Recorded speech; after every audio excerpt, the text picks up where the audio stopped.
بہت ہی مختصر انداز میں وقت کو ذہن میں رکھتے ہوئے میں 2-4 باتیں بتا کر اپنی جگہ لے لیتا ہوں۔ اللہ تبارک و تعالیٰ نے قرآن کریم کا نزول فرمایا، پھر اس میں اللہ نے اس کی حفاظت کی ذمہ داری خود رکھی۔ دیگر کتب سماویہ، صحف، ان میں کہیں بھی یہ مسئلہ نہیں ہے، لیکن قرآن کریم کے ساتھ یہ اللہ تبارک و تعالیٰ کی ایک خاص عطا ہے کہ اللہ تبارک و تعالیٰ نے اس کا نزول بھی فرمایا اور اس کی حفاظت بھی اللہ نے اپنے ذمہ دے رکھی۔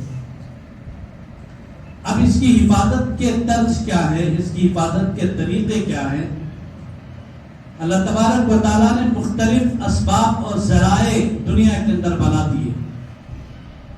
مختلف سینوں کو اللہ نے منتخب فرما دیا، مختلف زبانوں کو اللہ تعالیٰ نے منتخب فرما لیا، مختلف اذہان کو اللہ نے چن لیا اس کی حفاظت کے لیے، مختلف جگہوں کو اللہ تبارک و تعالیٰ نے انتخاب فرما لیا۔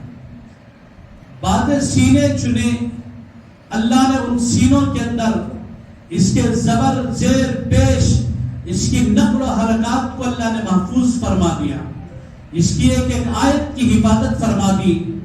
ان سینوں کو حفاظ قرآن کے سینے کہتے ہیں۔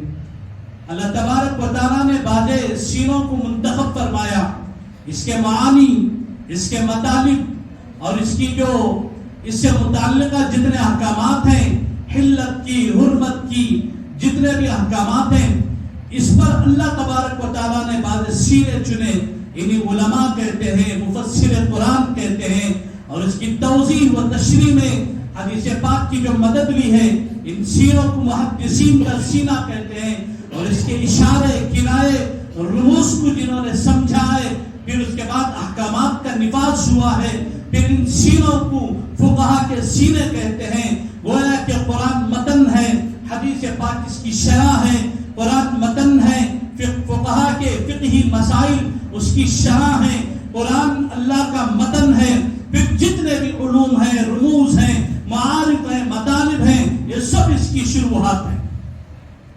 اللہ تبارک و تعالیٰ نے اس کی حفاظت کے لیے سب سے بڑا جو نظام کا انتخاب کیا ہے، یہ اصحاب صفہ سے اس کا نظام چلایا ہے۔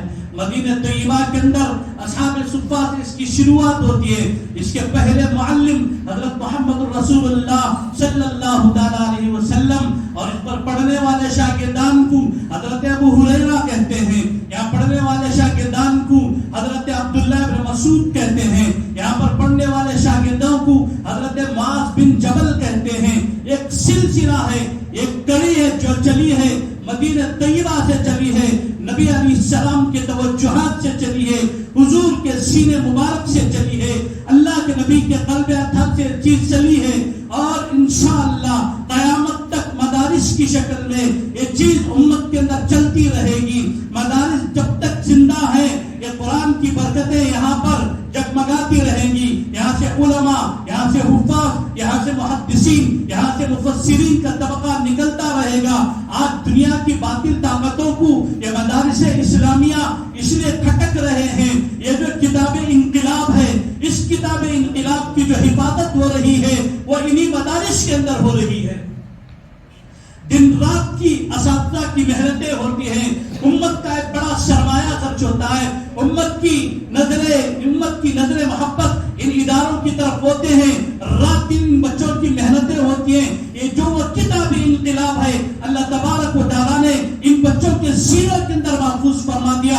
آج دشمن کو، آج دشمن اسلام کو، آج دشمن مدارس کو یہ چیزیں اس لیے کھٹک رہی ہے، مدارس اس لیے کہ اللہ تبارک و تعالیٰ نے حفاظت کے جو ذریعہ بنایا، یہ سب سے بڑا ذریعہ مدارس اسلامیہ ہے، یہاں اس کے ہر چیز کی حفاظت ہوتی ہے۔ لیکن اللہ اس نظام کو قیامت تک باقی رہیں گے، یہ نظام چلتا رہے گا، اور اللہ سے دعا کریں اللہ اس نظام کو تا قیامت تک چلائے، تا قیامت نظام چلے۔ یہ مدارس مدارس کا جو جال چلا ہے، یہ جو بچھا ہے، اس کے اندر اللہ تبارک و تعالیٰ کی ایک بہت بڑی حکمت مضمر ہے، اور صبح قیامت تک اسے کوئی بھی ختم نہیں کر سکتا. اس پر حالات آئیں گے. اس کی مثال اس طرح سے ہے جیسے ایک سمندر میں پانی ہے، پانی پر جھاگ کھڑا ہوا ہے، کب کھڑا ہوا ہے، لیکن ایک ہوا چلتی ہے، یہ جھاگ اور یہ کب خود بخود نکل کر اڑ کر چلا جاتا ہے. بالکل اسی طرح مدارس اسلامیہ پر، قرآن پر، علماء پر ہونے والے جو اعتراضات ہیں اور جو باطل کی طاقتیں بظاہر نظر آ رہی ہے، ان طاقتوں کی مثال، ان طاقتوں کی حیثیت صرف اتنی ہے جتنا سمندر پر جھاگ ہے. ایک ہوا آئے گی، جھاگ ختم ہو جائے گا، علماء حق کی ایک ہوا چلے گی، انشاءاللہ باطل کا جھاگ ختم ہو جائے گا. عزیز طلبہ، آج میں آپ سے درخواست کرتا ہوں، یا اساتذہ کی محنتیں، یا اکابر کی محنتیں، یہ مدارس والوں کی جو محنتیں، آپ اسے باقی رکھیں، آپ اس کو محفوظ رکھیں، آپ تقوی شعار بنیں، اپنی زندگی میں تقوی طہارت پیدا کریں، اس لیے کہ امت کا ایک بڑا کام آپ سے ہونا ہے. آج یہ امت بہت پیاسی ہے، آپ کے علم کی طرف یہ امت دیکھ رہی ہے، اس لیے آپ اس قرآن کی قدر کریں، اس کی حفاظت کریں. اللہ نے جو عطا فرمایا ہے اس کی حفاظت کریں. یہ جتنے گلشن ہیں، ان گلشن نبوت میں سے ایک گلشن یہ مدرسہ فیض ابرار بھی ہے. اللہ تعالیٰ میں دعا کرتا ہوں، اللہ تبارک و تعالیٰ کہ بانی و محتمل حضرت مولانا اقدس محمد محسن صاحب صدیقی دامت برکاتہم کو اللہ قبول فرمائے، اللہ صحت و عافیت عطا فرمائے. اللہ تا قیامت اس ادارے کی ہر شر سے حفاظت فرما کر اسے اللہ پروان چڑھائے، اللہ اسے ترقی عطا فرمائے. میں انہی چند کلمات کے ساتھ اپنی بات ختم کرتا ہوں. اللہ تعالی ہم سب کو کہنے سننے سے عمل صالح کی توفیق عطا فرمائے.